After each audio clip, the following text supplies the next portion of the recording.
Muy estimadas mexicanas, muy estimados mexicanos.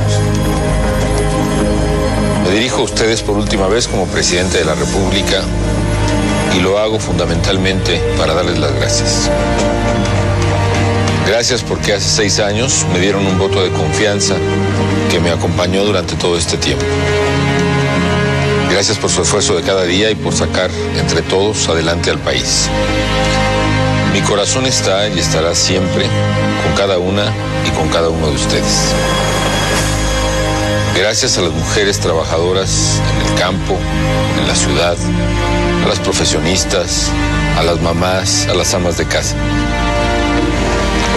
A todos los trabajadores, porque gracias a ustedes logramos que hoy México esté de pie, a pesar de haber vivido una de las crisis económicas internacionales más graves de la historia. Bueno, esta es la primera parte del último mensaje de Felipe Calderón como presidente de México en una cadena nacional que acaba de transmitirse en la República Mexicana. Esta despedida de Felipe Calderón, que bueno, pues estuvo marcada por el gracias que acaba usted de escuchar y bueno, lo que él denominó ahora el sexenio de la salud, entre otras cosas, un mensaje de 3 minutos y medio en donde, bueno, pues agradece a México con este fin de su gobierno. Y bueno, pues hablemos de eso, hablemos precisamente de este último mensaje de este presidente que se va y que, bueno, pues en los primeros minutos del próximo 1 de diciembre, se estará transfiriendo el poder presidencial en México de Felipe Calderón a Enrique Peña Nieto. Bueno, muchas cosas que decir al cierre de este sexenio, el balance obligado y la perspectiva de lo que viene para México. Yo le agradezco mucho a nuestros 2 invitados que hayan aceptado nuestra invitación para conversar precisamente de este mensaje, de las implicaciones que tiene precisamente un mensaje de esta naturaleza en un momento como este. Y bueno, pues doy la bienvenida y saludo a mi colega periodista Julio Hernández López. Julio es periodista y autor de la columna Astillero del diario La Jornada. Gracias, Julio, por estar aquí. Bienvenido. A ti, Carmen, mucho gusto en estar aquí. Gracias por estar aquí de nuevo. Alberto Asís Nasif es un importante investigador del Centro de Investigaciones y Estudios Superiores de Antropología Social y bueno, pues un analista y seguidor desde luego de la realidad política mexicana y social en nuestro país. Alberto se encuentra en Guadalajara, Jalisco, está participando como muchos en la Feria Internacional del Libro y bueno, pues en este momento hace un alto en el camino de sus actividades allá para enlazarnos con él en este momento de la noche. Gracias, Alberto, bienvenido, ¿cómo estás?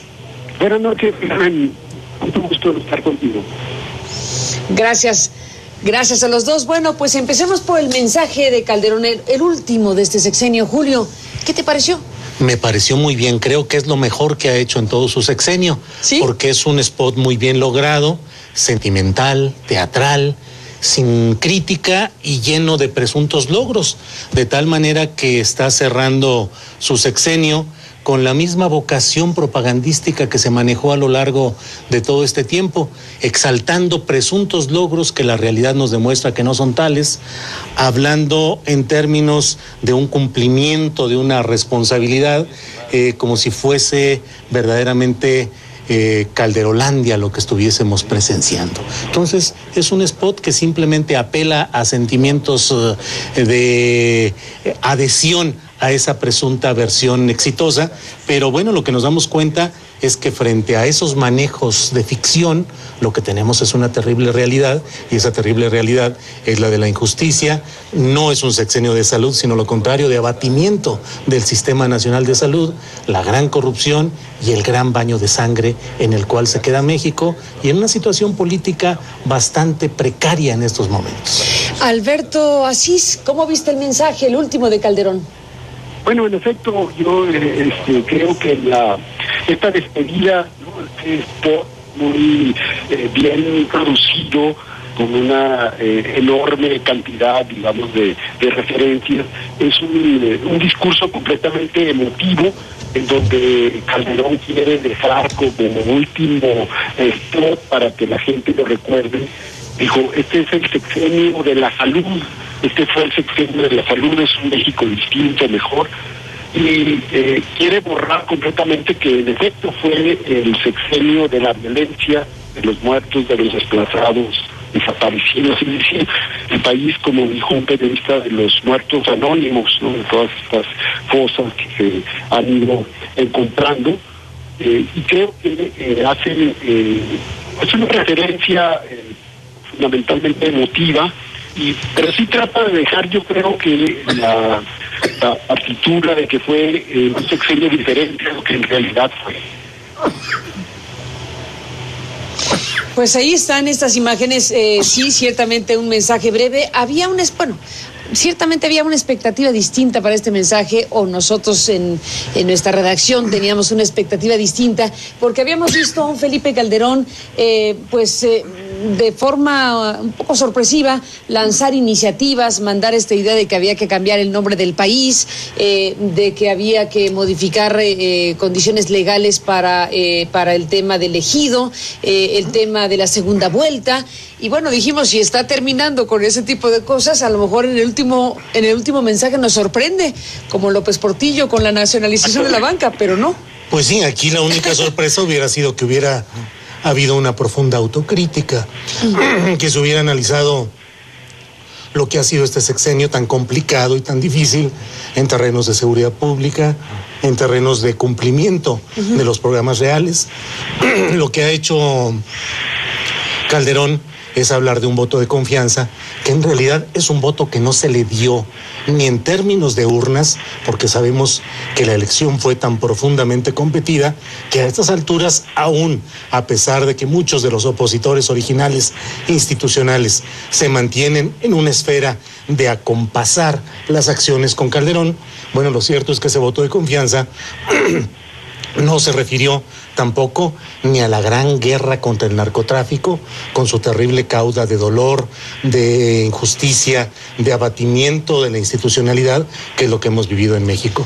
Calderón habla de un México que deja un México distinto, sí es cierto, dice que es mejor, y eso es lo que no es cierto. No deja un México mejor, sino un México peor. Ni un gramo de autocrítica, Alberto Asís. Un grado de autocrítica, yo creo que en efecto, como menciona Julio, creo que fue más importante lo que no se dijo, es decir, todo lo que él deja fuera de esta especie de mensaje de despedida. No habla para nada, no tiene una disculpa, por ejemplo, no menciona el tema de los muertos, no menciona el tema de las víctimas, no habla para nada de la pobreza, es decir, no se mete en nada. Podría haber sido un recuento a lo mejor muy positivo. Alberto, te voy a interrumpir, Alberto, voy a interrumpir la conversación con Alberto Asís, porque casi no te escuchamos. Vamos a reponer la llamada, si te parece bien, para escucharte limpiamente y poder escuchar tu análisis. Estamos en este enlace de México, Guadalajara, México, y bueno, la línea no está ayudando al respecto. Déjenme, Alberto, Julio, hacer una pausa y regresamos en la conversación. Con gusto. Volvemos. Es que se estaba yendo Bueno, regresamos en esta conversación con Julio Hernández López y Alberto Asís en esta revisión, en este análisis del último mensaje de Felipe Calderón, ya la recta final de este sexenio de Calderón. Y bueno, pues ya escuchamos a Julio una mirada crítica acerca precisamente del significado que tiene pues este spot de 3 minutos, ¿no? Porque realmente está producido con muy buena calidad, con una muy buena producción, breve mensaje, pero bueno, pues lleno de emotividad, digámoslo de esa manera. Alberto Asís, estabas en tu análisis y se cortó la comunicación. Retoma el hilo, si te parece. Estábamos en el punto de que no aparece aquí pues alusión a alguna autocrítica, por ejemplo, como algo que uno esperaría de un sexenio como este. No hubo lugar para ello, Alberto. Sí, no hubo lugar. Creo que yo decía que los silencios eran tal vez más importantes y más elocuentes que lo que se había mencionado. Y sí usa de alguna manera en el conjunto del texto una serie de adjetivos calificativos para decir que el país es distinto, que es mejor, que es una patria más fuerte, más sólida, etcétera. Y creo que uno a uno de esos adjetivos pues se pueden ir contrastando realmente con las mismas metas que él se propuso, no tanto al inicio de su sexenio, que dijo que iba a ser el presidente del empleo, y ya vimos que lo que creció fue pues el empleo informal, la informalidad formalidad hasta niveles que no había alcanzado antes el problema económico de este tipo de empleo, sino simplemente el decálogo que él impulsa en el 2009 de estos puntos que dice hay que apuntar la política pública por aquí, y tampoco hace ninguna mención a ello, a la cuestión social que es fundamental. Dijo hay que detener la pobreza, y bueno, ya vemos que lo que han hecho los últimos gobiernos, tanto del PRI como del PAN, pues es administrar la pobreza. Pero en realidad, mientras no cambie el modelo económico, pues vamos a seguir en las mismas condiciones, mientras no cambie la redistribución, que suba el ingreso, el salario, que haya un mercado interno, es decir, va a seguir habiendo ahí estos millones, este país de pobres que no se mueve, o sea, sube un poquito, baja un poquito, pero ahí sigue estable.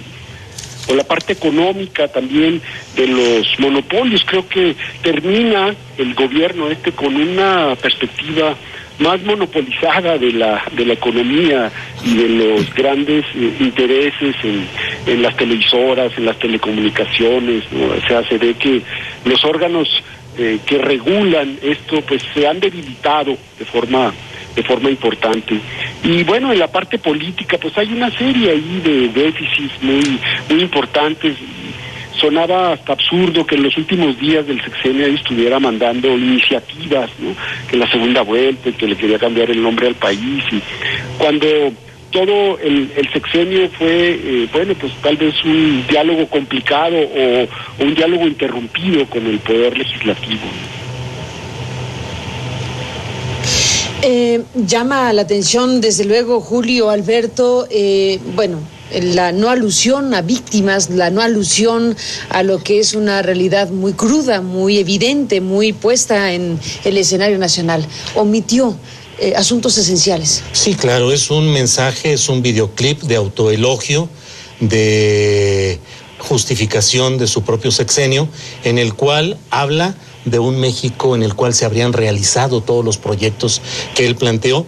Da gracias a los soldados, a los marinos, a los policías, a su esposa Margarita y a sus hijos, haciendo el señalamiento de que esta referencia familiar válida, sin embargo, tiene también un contexto político, porque sabemos de la intención de Felipe de promover políticamente a su propia esposa.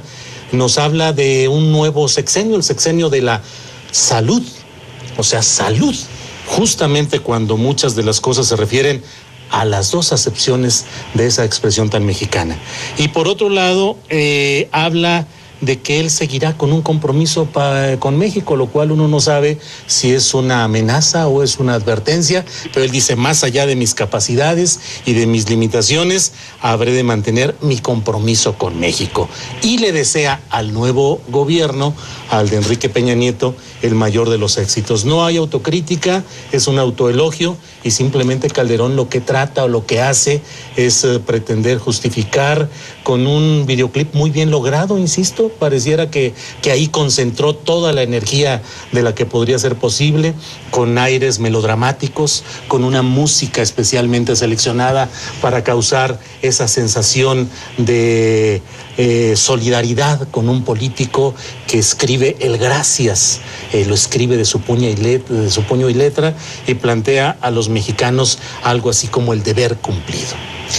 El deber cumplido, sí, parecería que ese es el mensaje efectivamente de este videoclip. Y mencionas, bueno, pues es la despedida de un gobierno y el mensaje hacia el gobierno que viene, que por cierto, abramos esta parte de la conversación, ahora tenemos información de que será en el primer minuto del 1 de diciembre y sabemos que al minuto 1 del sábado 1 de diciembre, Felipe Calderón va a entregar el poder a Enrique Peña Nieto, que será presidente en este periodo hasta 2018, en el sexenio que viene. Se espera ahora una ceremonia parecida, Alberto, Julio, a lo que sucedió con Vicente Fox. Estamos hablando de dos momentos políticos muy difíciles, dos elecciones nada tersas. En el caso de la llegada de Felipe Calderón al poder fue por la puerta puerta de atrás del Congreso. Tuvo que haber una ceremonia muy trompicada, muy difícil. Y bueno, pues ahora que estamos en la de 2012, ha habido una reforma legal necesaria para efectos de cualquier circunstancia imprevista que permitiría que la entrega de poder presidencial no se dé necesariamente en el recinto legislativo. Por eso llama la atención que se sepa ahora que habrá una ceremonia similar a la que ocurrió hace 6 años atrás, pero ahora con una reforma de tal suerte que la transferencia de poder pueda darse efectivamente en los primeros instantes del 1 de diciembre, y después veremos pues ya un acto simbólico en el Congreso. Se estima que un acto, Alberto, breve, la presencia de Enrique Peña Nieto en el Congreso y después un mensaje probablemente en Palacio Nacional. Pero es interesante ver ahora que se realizará esta ceremonia al primer minuto, en la madrugada, pues, en el paso de un día al otro, del último día de este mes de noviembre al primer día del mes de diciembre. ¿Qué decir respecto a esta circunstancia, Alberto Asís?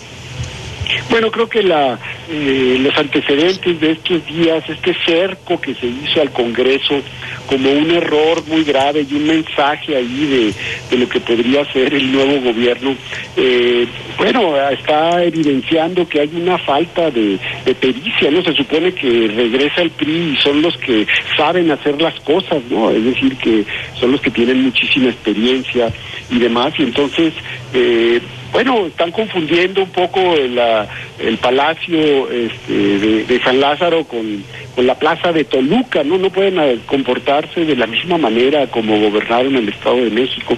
Y me llama fundamentalmente la atención el hecho de que vaya al Congreso, vaya a ir Peña Nieto al Congreso a protestar, ¿no? Y a ponerse la banda, y luego se vaya al Palacio, al Palacio Nacional a dirigir un mensaje. Es decir, ¿por qué no en la casa de la representación popular, digamos, ¿no? ¿Por qué no hace ahí su mensaje, sino que se va al Palacio del Príncipe ahí a hablar con sus invitados, ¿no? En lugar de mandar el mensaje de decir, bueno, vamos a inaugurar una nueva época. Están hablando de pactos nacionales, están hablando de cambios importantes, pero los mensajes simbólicos que están mandando no corresponden, digamos, con esa serie de discursos que se quedan un poco en el aire. ¿Qué dices, Julio, sobre este asunto de tomar el poder al primer minuto del 1 de diciembre? Mira, jurídica y políticamente Enrique Peña Nieto va a entrar también por la puerta de atrás, porque esta manera de asumir el poder es una manera que significa un golpe ceremonial. O sea, el protocolo que se va a hacer en San Lázaro con el Poder Legislativo resultará relativamente innecesario, dado que, a diferencia de lo que pasó hace 6 años, cuando hubo una transferencia de facto del poder en el primer minuto, a causa de las protestas y del riesgo que había de que la ceremonia formal de transferencia de Fox a Calderón no pudiera realizarse, ahora hay una reforma jurídica que establece la posibilidad de que quien ha sido declarado electo como presidente de la República pueda tomar posesión de su cargo casi en cualquier circunstancia. En un restaurante podría estar, siempre y cuando estén presentes ciertas autoridades que se van estableciendo de una manera supletoria para que si no fuese uno, fuese otro, pero siempre pensando en conjurar la posibilidad de que hubiera una crisis de este tipo. El presidente de la Suprema Corte. El presidente de la Suprema Corte de Justicia, en este caso, tendría que estar presente. Y entonces supondríamos que estaría en ese momento. Se supone que van a ser invitados todos los representantes institucionales, y para cualquier efecto, si ahí se transfiere la banda presidencial y se dan por cumplidos los supuestos jurídicos, a partir del primer minuto del próximo sábado habrá formalmente un ocupante de ese cargo de la presidencia de la República. ¿Presidente en funciones?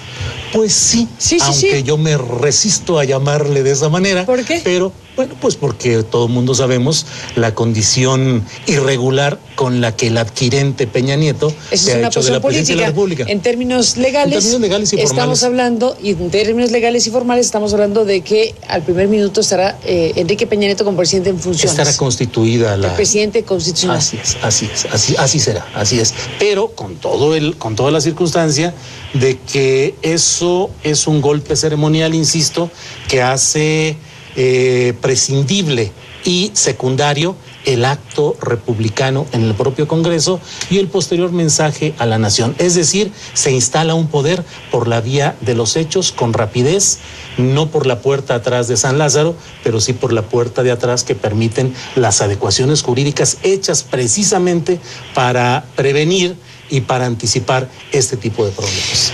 Déjenme hacer una pausa, Julio, Alberto, porque bueno, estamos transitando de su análisis del último mensaje de Calderón, ahora revisando esta circunstancia del primer minuto, del 1 de diciembre, donde se anuncia, se tomará literalmente ya, será la transferencia de poderes, y los invito a que demos el siguiente paso del análisis de estas horas. Un pacto nacional, le han llamado Pacto por México, iba a firmarse mañana en Querétaro, se suspendió la invitación a ese acto en Querétaro.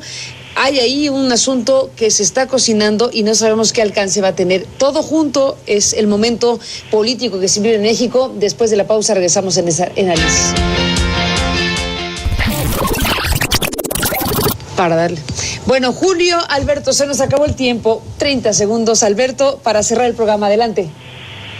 Bueno, creo que esta cuestión del pacto que tú mencionabas, es decir, sin pacto no hay proyecto, pero creo que lo importante es aquí cómo resolver el consenso más allá de los procedimientos que se puedan acordar, porque el tema de fondo pues son las reformas sustantivas, es decir, hay diferentes visiones de país sobre qué hacer con el petróleo, qué hacer con la reforma fiscal, la seguridad, por dónde continuar, los derechos universales en la seguridad social. Entonces no es tan fácil nada más como ponernos de acuerdo en un conjunto ahí de membretes, porque van a asuntos de política fundamental que apuntan a proyectos distintos de país. Creo que eso es lo que tendrán que resolver los partidos y el Congreso en los próximos meses y años.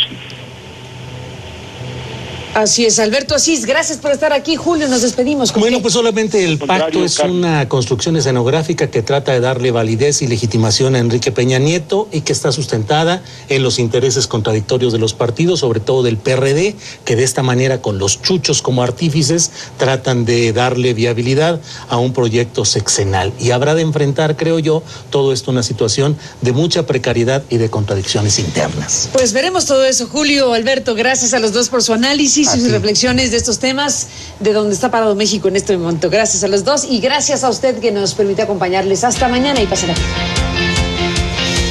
No, bueno, una capacidad de síntesis verdaderamente inenarrable. Fíjate que